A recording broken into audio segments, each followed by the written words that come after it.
Don't you remember it, Shawneen, and how it was? The road led up past the chapel, and it wound and it wound. And there was the field where Dan Tobin's bull chased you.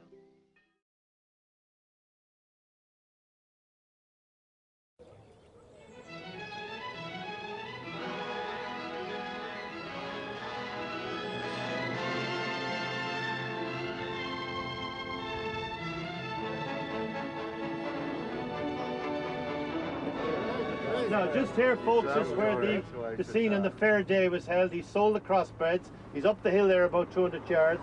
And Sean and Mary Kate are sitting in their little tub cart here and say, go on, ask him for me money. Is that all you Danahers ever think about? Money. Money. That's the level of detail, folks, you got to get down to before you're allowed in this bus. What's this documentary for now? Huh? What's this for? It's about the Quiet Man. Yeah, but is there a festival or something coming up? There is. When? Everybody thought, oh, it's just a silly little Irish story. It means nothing, you know.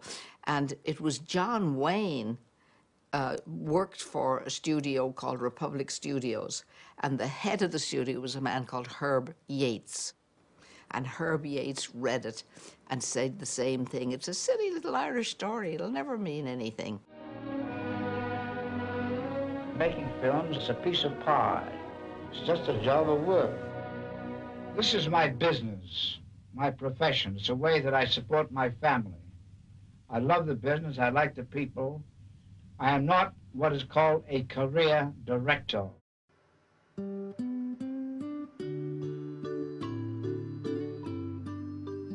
When the film was completed in 1952, John Ford made sure that it had its world premiere in Ireland, where his parents had been born.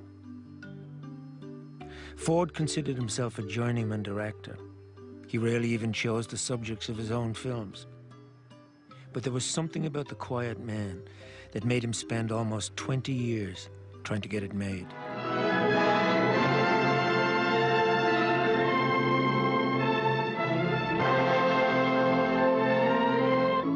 I'd like to tell you about The Quiet Man.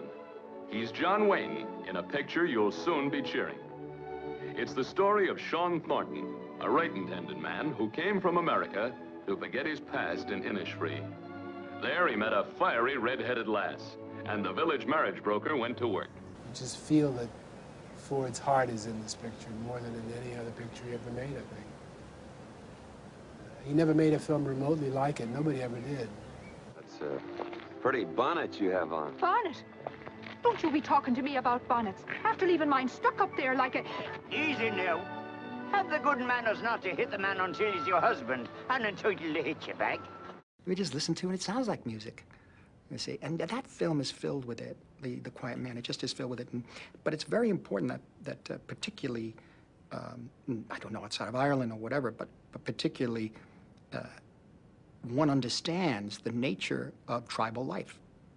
Understand the clan in order to understand the behavior of the characters in that picture. Ma'am, you've lost your shoe. Thank you very kindly, sir.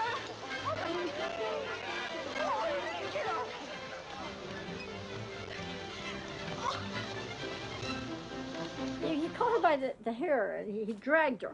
Well, that's what the cavemen used to do long ago. That's what appealed to this particular lady, but then she was a bit kinky.